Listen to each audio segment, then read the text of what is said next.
Hello everyone. Today I'm introducing a new comic feature called Comic Panel Segmentation.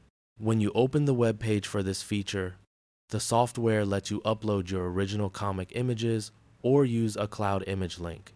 For example, let's take a sample American-style comic image that contains 4 panels. Once we confirm our selection, we click the Generate button and our AI software extracts the comics panels into 4 individual ones. This way, we can import each individual panel into the comic editor for further creative work.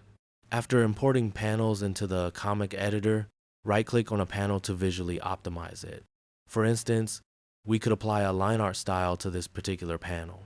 After a brief moment, the individual comic panel transforms into a line art style and is reapplied to your comic project.